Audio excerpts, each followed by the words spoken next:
of light, a cloud of dust, and a hearty hi-yo silver. The Lone Ranger.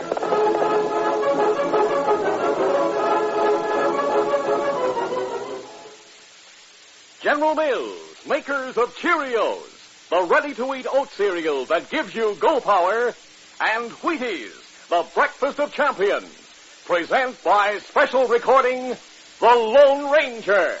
Diving Doris is 13, and she is the diving queen. She can do a flip because she knows she's got go power from Cheerios. Yes, she's got go power. There she goes.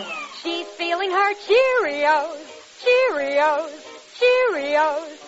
That's a mighty good idea for you. Just make sure you eat a big bowl of Cheerios and milk every breakfast, and you'll get go power, too. Because a Cheerios breakfast is loaded with proteins, vitamins, and minerals. The very things that help build healthy bodies, strong bones, good red blood, and muscles. Why, they'd be the sort of breakfast you'd go for even if they didn't taste so good. And they do taste delicious. Cheerios are a real oat cereal, already cooked with that delicious toasted oat flavor. So that's for you. Swell-tasting Cheerios and milk for go power. Eat them every morning, and you'll hear... She's feeling her Cheerios.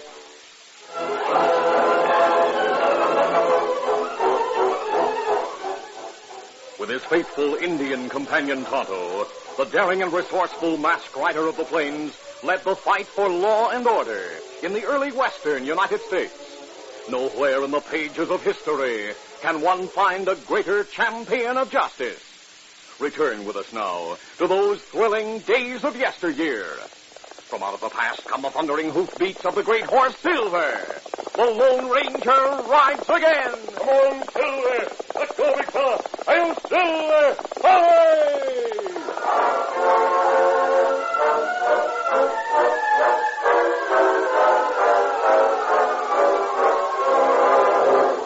When outlaw Jim Gatlin felt the law closing in on him, he assembled his gang of desperados, including co-leader Frank Harrison. Boys, we gotta face facts.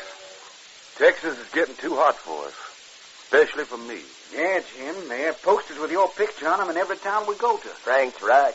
With a reward of $10,000, someone's liable to turn you in. That's why I'm going up to Kansas and work with my old pal Gus Farron again. Oh, I remember Gus. You boys want to come with me? Why, sure not. Gus is running a cafe in a place called Trailville, 40 miles south of Dodge City.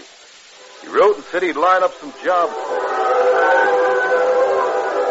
Riding by night and resting by day, the outlaws reached the outskirts of Trailville, Kansas, where they separated and entered town at intervals, singly and in pairs. Jim Gatlin and Frank Harrison went to Gus Farron's cafe. Gus, a troubled look on his face, led them into his private office and lifted a poster from the top of his desk. Oh, Jim, look at this. Look at what they plastered all over this town last week. Yeah, my picture. The same poster they used in Texas. Yeah, it tells about you being a murderer and a bank robber and about you escaping from jail. You don't have to tell me. I've read that lots of times. You know, Frank here is the one who led the boys when they broke me out of the jail in El Paso. Yeah. The law wants him and the boys, too. Yeah, but they don't have their pictures spread around. They can get by. But, Jim, you can't. The law's tough here. Yeah, where'll I hide out? I don't know this territory. In Garrison. That's a town not far from here. It's off the main trail, and there's no post office, no telegraph office, no stagecoach station, no nothing. What about the law? Oh, they've an old geezer they call a marshal, and another one who acts as a deputy. But they're a laugh. They just wear the badges so they'll feel younger. There aren't enough people in that town for them to protect. Well, I'm going into the cafe for a while. Frank, you come with me. All right.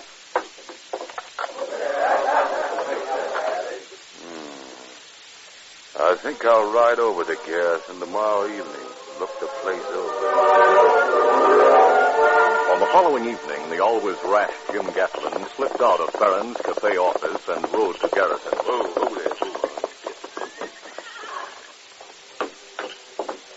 there. There, he entered a cafe. He kept his hat low over his eyes and stood at the deserted end of the not-too-crowded bar. A small elderly man eyed Gatlin for a few minutes, then quietly left the cafe. The man was Deputy Sheriff Alec Bascom, who ran rubbery-legged to the office of Marshal Tom Searles. Tom, get your gun. He's in the cafe. Who? That hombre on the poster we got last week. He's here in Garrison, in the cafe. Jim Gatlin? Yeah. Jim Gatlin's thirst was greater than his caution. He saw the two elderly men at the bar, but paid them scant attention. Not until they moved next to him did he recall Gus Farron's description of the lawman in Garrison. Before Gatlin could move, one of them pressed a gun against him. You're covered, Gatlin. From this side, too. All right, men. I respect two guns more than I do one. Now, put your hand down. There, Alec, snap the cuffs on him. Put your wrists together. There. No two-bit tin badges like you clowns are going to send me back to Texas. You think not, Gatlin? You'll see different once we have you in the lockup. Alec, he'll ride over to the telegraph office in Trailville and get in touch with Texas authorities. And I'll tell them to bring that $10,000 reward.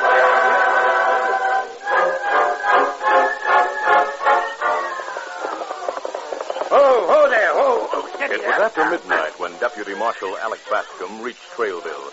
The telegraph office was closed, but by inquiry, he found the operator in Gus Farron's cafe. Say there. They tell me you're the one who sends messages over the wire.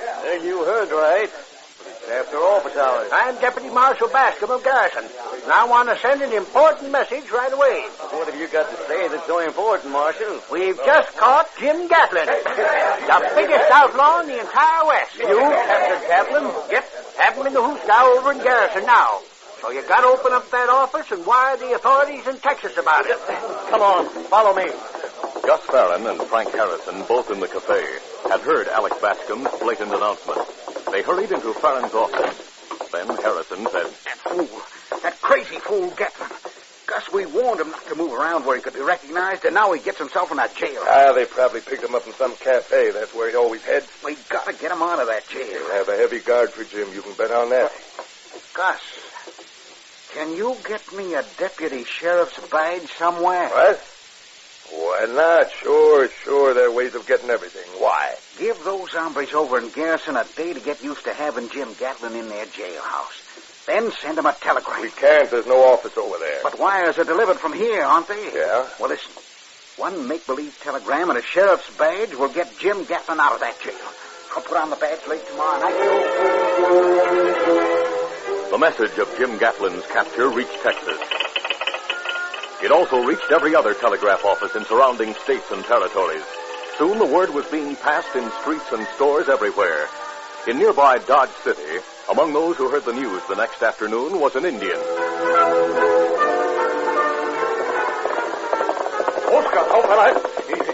When Tonto learned of the outlaw's capture, he sped back to where the Lone Ranger waited in camp. There he told the masked man about Jim Gatlin. The Lone Ranger's reaction was immediate. Tonto, we'll ride to Garrison at once. Here, Silver. It's not far, Kimasabi. We'll make it by 10 or 11 o'clock tonight. Me wonder why Jim Gatlin go to Garrison. We may learn when we get there. Easy, steady, big fella. Come on, Silver!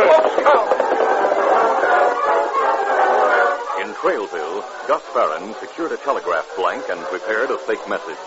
One of the outlaw gang rode to Garrison that evening and delivered the message to Marshal Searles, who was seated at his desk. As soon as the crook left the office, the marshal opened the door to the next room, where Deputy Alec Bascom sat before a cell guarding Gatlin. Alec, come here a minute. Need this crook unguarded? He's not going to have time to break out. This'll only take a minute. All right. Don't bother coming back, you old goat. That's enough out of you, Gatlin. What is it, Tom? Yeah. Look at this. A telegram, huh? Is it an answer to the one I sent last night? Not exactly. It's from Sheriff Williams of M. Dorado County, Texas. Says, have word you captured outlaw Jim Gatlin. Deputy Rance Phillips has been trailing Gatlin for months and is now in Indian Territory.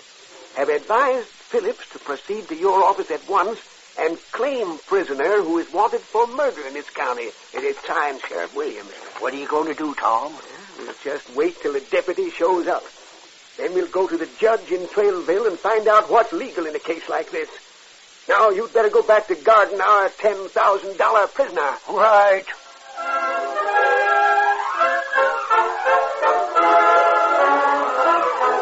We'll continue our Lone Ranger adventure in just a moment. 'Cause champions are made, not born. Yes, sir. Get on your way. Get on your way. Get on your way with Wheaties. Don't ever doubt it. Champions are made, not born. You can get there. For example, take the story of Wheaties champion Stan Musial of the St. Louis Cardinals. Young Stan was willed no claim to fame, no magic way to learn the game. He had to sweat and give his all, learning to field and hit that ball. Sure, Wheaties was his breakfast call. Today they call him Stan the Man, still and always a Wheaties fan. Stan Musial has been powering up with Wheaties right along, 19 years. Good for Stan, good for you. There's a whole kernel of wheat in every Wheaties flake. Now watch Stan belt that ball. Hey, hey, hey! He's on his way, on his way. He's on his way, on his way. Get on your way with Wheaties. 'Cause champions are made, not born. Yes, sir. Get on your way. Get on your way. Get on your way with Wheaties. Breakfast of champions.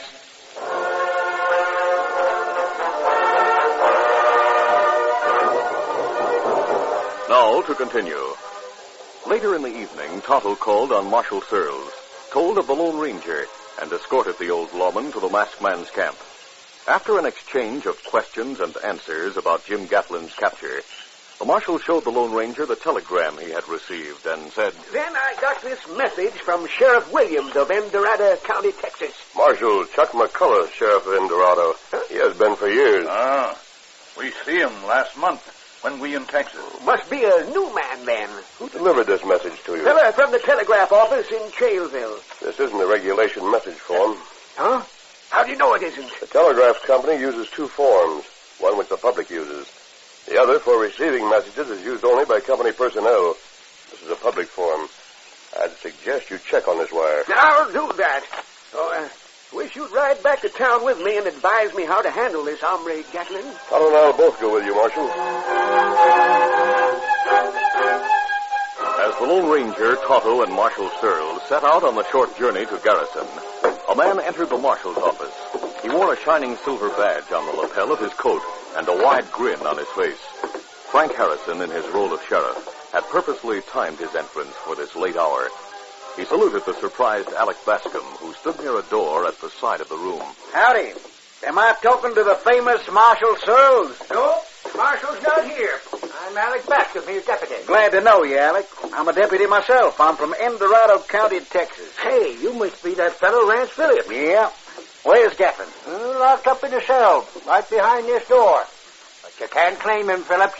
You got to make arrangements with the court. I haven't come here to try and take him away illegally. You'll get your reward, all right, if that's what you were thinking about. Well, I just wanted to tell you, no offense, man. Yeah, I know that. I suppose you have a big guard looking after Gatlin, huh? You don't need a big guard. Two of us are enough to guard that hombre. Oh, where's the other man? In the cell room, keeping an eye on him. Do you mind if I take a look at Gatlin? Just to make sure there's no mistake. There's no mistake, Phillips. He's Gatlin. No doubt about it. He admitted it. Still want to see him? If you don't mind. Oh, you'll sure be surprised to see me. I'll bet. Follow me, Phillips. Louis, I want you to meet Deputy Sheriff Phillips from El Dorado County, Texas. Howdy. Alec, is this the gent you were telling me about? Yep, Louis. He's the one in the telegram. All right, you two, get your hands up, boy. A gun. Good work. Nice, Frank. I knew you'd get me out. You're not a sheriff. You're a... Oh! You shot Alec. He shouldn't have reached for a gun. Don't shoot for anything. No, sir. Keep your hands high and go close to the cell door. That's it. Jim, can you reach his holster? Yeah. Yeah, I have his gun, Frank. Good. Now, Louis, take your keys and open the cell door. Yes. I'm opening it. Thanks again, Frank. Is the gang with you? No, they're still in Trailville. You, Louis, get into that cell. I'm going. I'll keep you covered while Jim ties and gags you. Never mind the cover, and I'll take care of him. You bandage that other hombre. At that moment, Marshal Searles entered his office, followed by the Lone Ranger and Tonto. The office is empty. Alec must be inside with Louis. I'll go and see. Alec, I came back to get this. Hey, Frank. Good thing you heard it come in. I didn't. He's out like a light. He'll be cold for hours. This is the marshal. Let's pick him up and put him into the cell with the other two. Yeah. He's heavy. And I'll place him on the floor. Open the cell again. This'll take care of the entire law department of Garrison. But it doesn't take care of the law department's friend. Jim, behind you. Mask man. Cut him away, Jim. Let me shoot. You're too slow, Gatlin. An Indian, too. He's the one who shot me. Yes, and you'll take your guns and lock you in the cell where you belong. Otto, I'll keep them covered while you lock them up. And try to revive Marshal Searles. Me do it, Kimasabi. Alec and Louie were released, and a doctor was called to attend the wounded deputy and the two crooks. In the morning, every able-bodied man in Garrison was recruited into a special posse, and all promised to keep the outlaws under constant guard until proper authorities appeared to take Jim Gatlin to Texas. Then Louie repeated Frank Harrison's conversation, adding, He told Gatlin that the rest of the gang is in Trailville. If that's the case, we'd better advise the sheriff there at once. Yeah, you're right, mister. We'll go to Trailville anyway, even though we're sure now that telegram was a fake. We'll still check on it, Marshal. Let's find out, if possible, who wrote the message and sent it to you. All right, Tonto, let's go.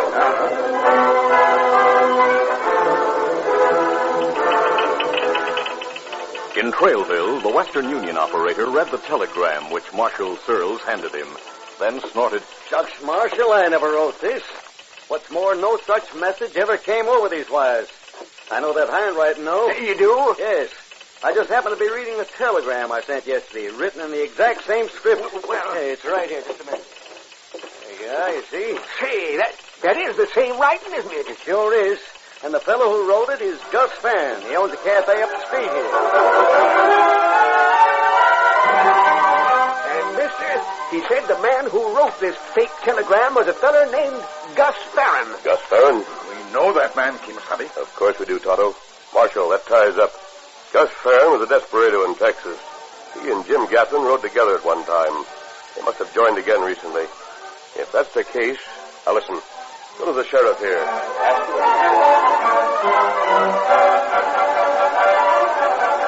A short time later, while the masked man waited outside in the shadows, Marshal Searles told Sheriff Luke Gray of Trailville what the Lone Ranger had in mind. And the masked man says he thinks he might be able to trick Farron into leading him to where Gatlin's gang is hiding. Marshal, in view of what you told me, I'll go along with the idea. May save us time and bloodshed. Tell the masked man to get into Farron's office. No one will interfere. Tell him I'll have a big posse ready to follow in case he and Farron ride off together. All right, Sheriff. That afternoon, assured that Gus Farron was in his office, the Lone Ranger pounded loudly on the door at the rear of the cafe. Farron himself opened it. What the... Who are you? Wait, don't reach for your gun. Get back inside and listen to me. Hey, what is this? Who are you? A man whose face mustn't be seen here. I came to tell you that Jim and Frank are bottled up in Garrison. Bottled up? What do you mean? That telegram you faked messed things up a bit. What? How do you know about that? I came from Garrison this morning. I was with Jim and Frank. They're still back in that town. And, Gus, I'm here to get the gang together to get Jim and Frank out. I should never have told that hombre to come up here. All right, I don't know how you're mixed up in this outfit, and I don't know what Jim does anymore. Then take me to the gang, and I'll explain the plan. I'll take you, but it'll mean riding cross-country ways. It's just as well with me wearing this mask. Yeah, come on. I'll get my horse, and we'll ride to the hideout.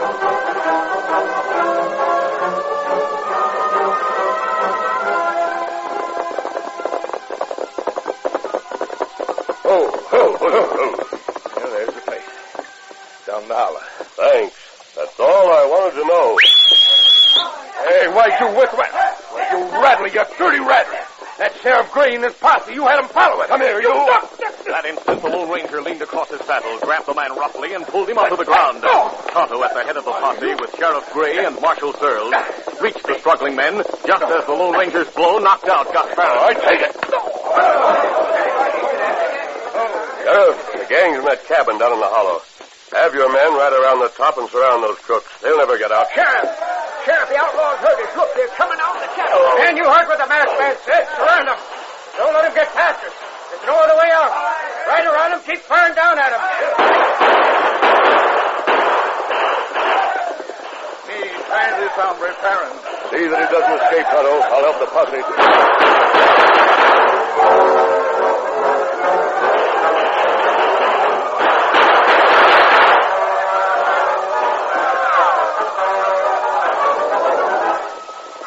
Sheriff, the White Cross. You're right. Men, hold your fire. All right, you down there. Hands up from up here one at a time. Deputy, search them in time. All right. Well, it worked out, Sheriff. You have Gatlin's gang. You turn them over to the Texas lawmen when they come here to get Gatlin and Harrison. Yes, and I'll drive Farron out of Trailville at the same time. You'll get the reward for Gatlin, Marshal. Well, I'll see that Alec collects that, but the masked man's the one who did everything, seems. Even down there. Marshal, he and the Indian are riding away. Adios, Sheriff. The masked man's yelling something to us. They're all yours. Adios. Well, what do you know? Adios! Adios, stranger! Yeah, adios! But he's no stranger. He's our best friend, Sheriff. He's the Lone Ranger.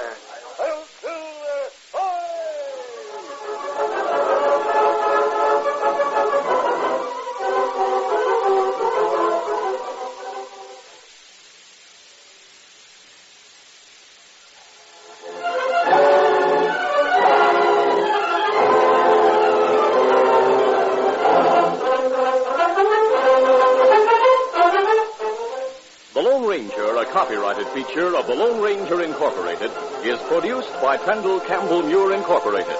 The part of the Lone Ranger is played by Brace Beamer. Your announcer, Fred Foy.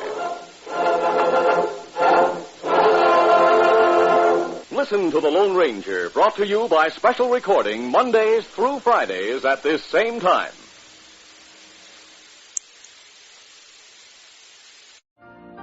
You've been listening to the OTR Gold Network. Find more classic radio at otrgold.com.